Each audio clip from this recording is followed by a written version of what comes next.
Alrighty, welcome back. I'm Bad Chad and Queen Jolene's on the camera and we are on air. We have not been on air for 4 or 5 days.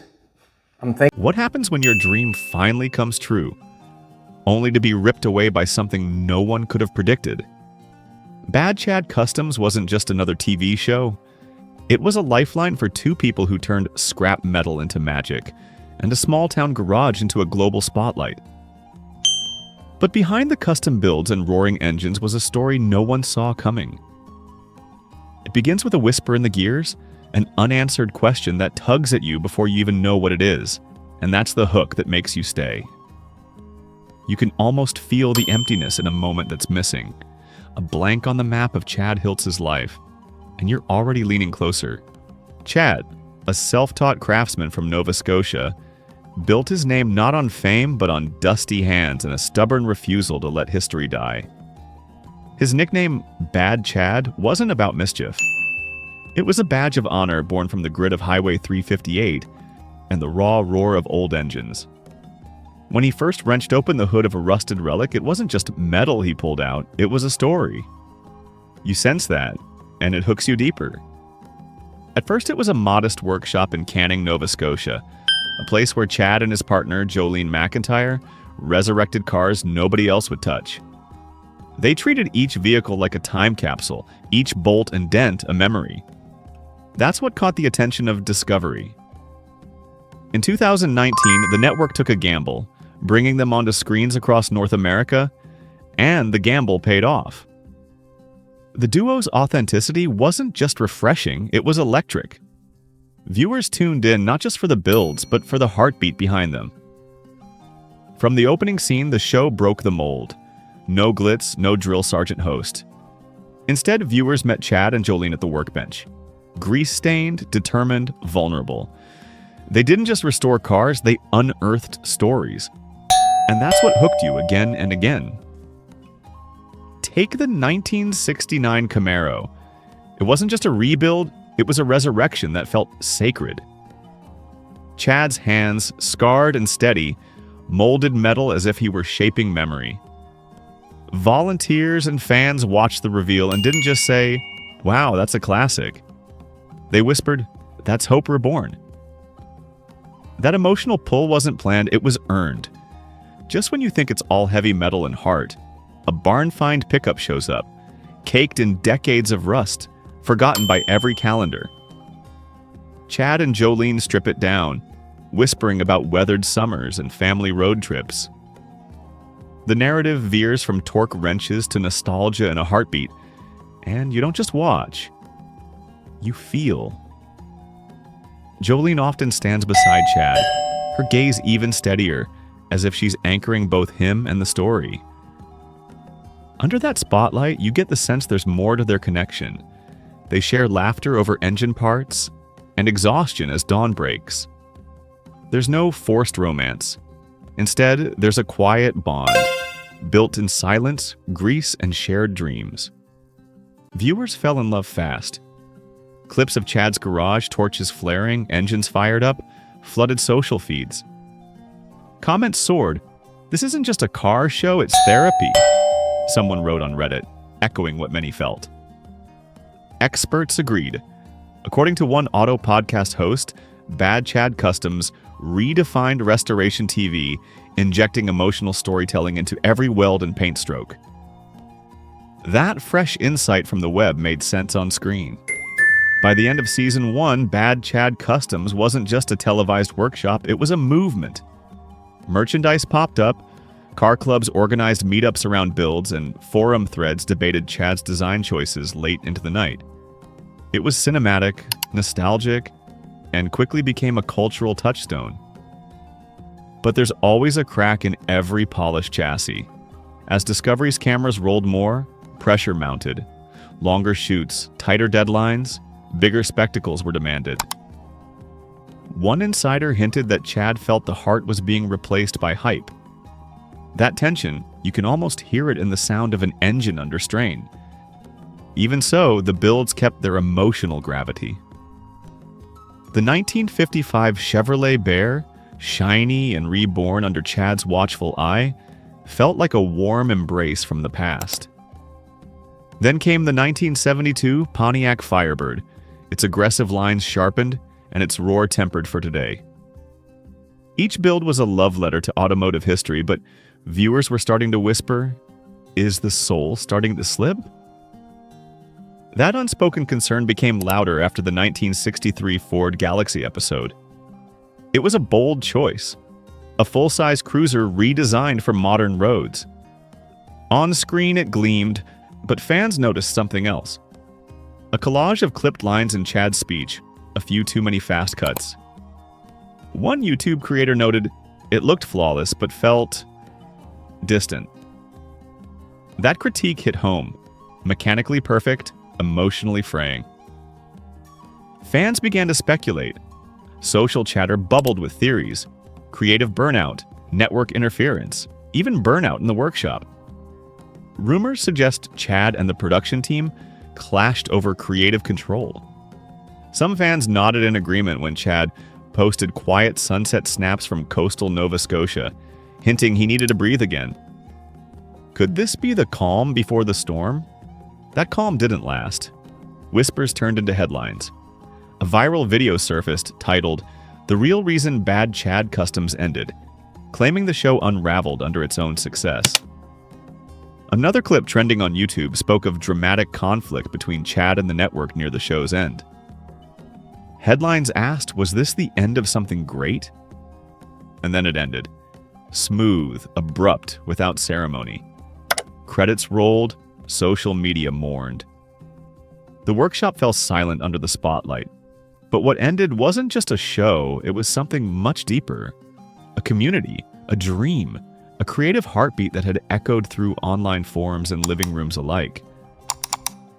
If you thought this was just about steel and horsepower, think again. Part 1 sets the stage, blending nostalgia with mystery, admiration with worry.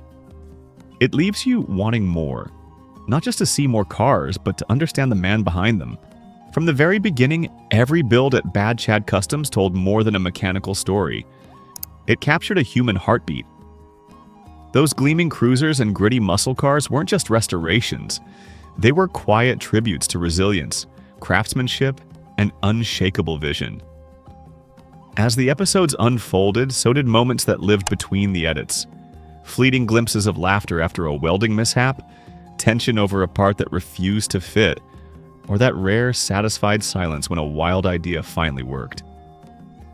Viewers didn't just observe the process, they felt like they were in the room. And that was the magic. In every frame, Chad and Jolene weren't distant TV figures. They were familiar, flawed, relatable, the kind of people you root for because they remind you of what it means to build something with your own hands. By the time the second season aired in 2020, a storm of support had gathered behind them. Social media lit up with side-by-side rebuilds from inspired fans. Homemade tribute videos flooded YouTube.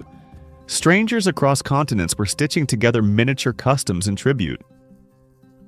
And somewhere in that momentum, the show became more than entertainment. It became a movement. A global patchwork of people drawn not just to the builds, but to the spirit behind them. That feeling of, if they can do it, maybe I can too. Some were drawn to the metalwork, others to the raw honesty in the storytelling. But what united them all was a shared belief in the underdog. The world was noticing too. Chad and Jolene started appearing at car shows that once felt out of reach. Fans stood in line not just to take photos, but to say thank you for representing the little guy, for showing what could be done with heart, grit, and a welding torch. The Hiltz Auto Company logo began popping up on t-shirts in California, hoodies in Germany, decals in rural Australia. For a show built out of a modest garage in Nova Scotia, it was a surreal ascent. And yet, through all of it, they stayed grounded. No matter how much buzz surrounded them, the work remained messy, improvisational, and authentic. That was the soul of the show. And that's what viewers clung to. But even at the height of its success, a quiet unease lingered. Beneath the cheers and applause, something was shifting. The second season brought bigger builds and tighter deadlines. The shop began to feel more like a set, Scripts crept in where spontaneity used to live. The joyful chaos of Season 1 was now bordered by production meetings, budget constraints, and timelines that didn't always match reality. Chad and Jolene held the center as best they could, but there was no denying it. The climb was taking a toll. Behind the scenes, pressure mounted. Every weld now carried the weight of expectation. Every episode had to outdo the last. Fans demanded more innovation, more drama, more reveals. Discovery Channel noticed the momentum and pushed for a third season. The team was ready. Plans were drafted. Tools prepped. Cameras poised to roll. But just as momentum returned, something far bigger swept in. Something no blueprint could predict. What started as faint headlines from overseas quickly turned into a tidal wave. A virus, once distant, soon shuttered borders and emptied streets. Fans noticed the change almost immediately. Social media went quiet. Chad's updates slowed, shifting from car progress to cautious optimism. One Instagram post read simply, "We'll be back. Just not yet." But beneath those words, even longtime fans sensed something was unraveling. Behind closed doors, the show's future was slipping out of reach. Networks across the board were bleeding funds. Productions big and small were paused indefinitely. But it was the smaller shows, the ones without massive studios behind them, that took the hardest hits. And Bad Chad Customs, with its grassroots spirit and modest budget, became one of the casualties. The third season, once brimming with potential, never got the green light. Not because of lack of passion, but because passion doesn't always pay the bills. The call, when it came, wasn't dramatic. There was no official send-off. No heartfelt farewell episode. Just a quiet line buried in an email. A contract that wouldn't be renewed. A future left dangling in uncertainty. And just like that, the dream that had captured hearts across the world came to a halt. Not with fireworks, but with stillness. To fans, it felt like losing a friend. Someone you expected to visit every week, suddenly gone without a goodbye. Yet, even in that quiet, something remarkable lingered. The community that had formed didn't disappear. On Reddit threads and Facebook groups, fans began sharing their favorite moments, posting tributes, and asking the same question again and again. Is this really the end? Others pointed to subtle clues, rumors of a comeback, hints dropped in interviews, grainy clips of Chad still working away in his shop, minus the camera crew.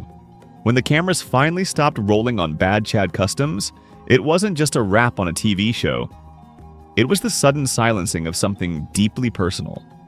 Chad and Jolene had poured their hearts into every frame, every weld, every story shared with the world. For years, they weren't just car builders. They were storytellers breathing life into metal and memory. But when the pandemic swept through the world, it brought more than production delays. It pulled the rug out from under everything they had built.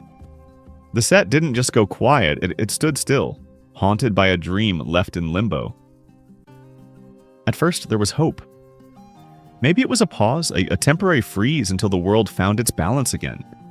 They tried to adapt, filming short clips with masks on, posting shop updates with makeshift lighting, hoping to keep the connection with fans alive. But the world was shifting too fast. Studios tightened budgets. Networks reevaluated their priorities. Smaller productions like Bad Chad Customs, without massive corporate backing, fell into a dangerous gray area. And then came the final blow. Season 3 would not be moving forward. For viewers, it was disappointing. But for Chad and Jolene, it was devastating. That shop in Nova Scotia had never just been the workplace. It was the soul of their journey, and the show was how they'd shared it with the world. Losing that platform felt like losing a part of themselves. Behind the scenes, the emotional toll was far heavier than what anyone saw on screen. The workshop, once filled with chatter and clangs of creation, was replaced with a silence none of them knew how to sit with. But buried beneath the heartbreak, a flicker of something else remained. A refusal to give up. The end of the show could have meant the end of the story. But for Chad and Jolene, it was a pivot, not a collapse. And that's where the story truly deepens. not in their rise to TV fame, but in how they rebuilt in the shadows that followed. Instead of television lights, they turned to ring lights and smartphone cameras. Facebook, YouTube, and Instagram became their new stages. What began as a desperate attempt to stay connected became something more powerful than they expected. Their videos reached not just old fans, but entirely new audiences around the world. The raw, unfiltered look into their builds, their shop, and their lives brought people closer than TV ever could. Viewers weren't just watching a show, they were part of the journey, commenting, engaging, even offering ideas. Somehow, losing the show gave them something TV never quite did: freedom. Free from production timelines and network expectations, Chad and Jolene could chase the projects they were truly passionate about. That freedom rekindled their creativity. It made every new build feel personal again, and the audience noticed. Engagement skyrocketed. Fans didn't just return, they multiplied. Millions tuned in, subscribed, and shared. Bad Chad Customs had transformed from a canceled show into a thriving digital movement. Behind this online success was an entirely new business model, one that gave them more control and stability. Revenue now flowed from multiple streams: ad monetization, merchandise, sponsorships, direct fan support. Unlike the rigid structure of TV contracts, the digital world allowed them to stay nimble. They could adjust in real time, listen to their audience, and build a brand that wasn't dependent on corporate greenlights. In a way, the very thing that ended their TV presence had unlocked a more sustainable and direct path forward.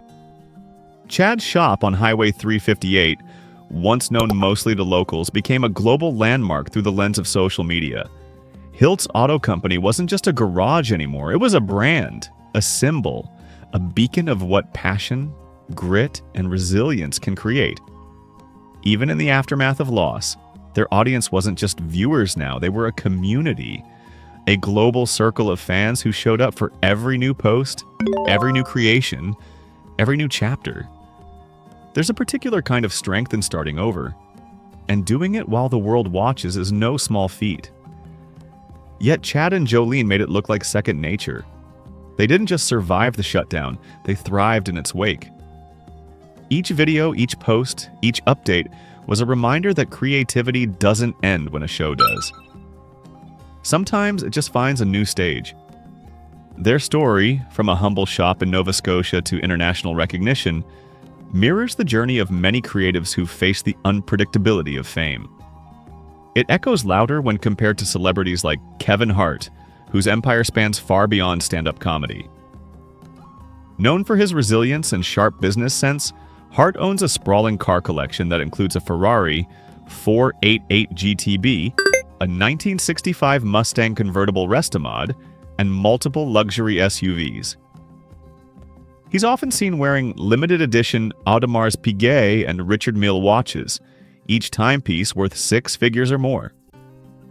His real estate holdings include a massive Calabasas mansion and other properties across LA, while his Gulfstream private jet, bearing the name Hart Force One, transports him coast to coast. Hart is also an investor in companies like Hydro and Therabody, with brand deals ranging from Nike to Chase.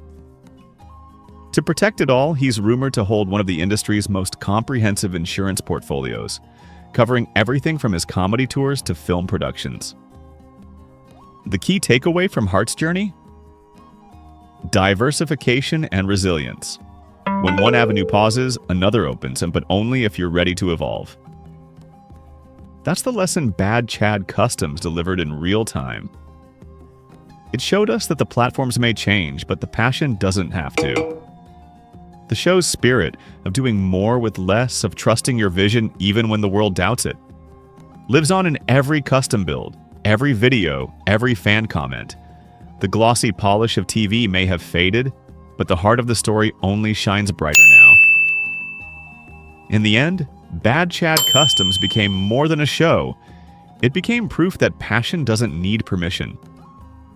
From a canceled season to a thriving digital empire, Chad and Jolene showed us what reinvention really looks like when the spotlight fades.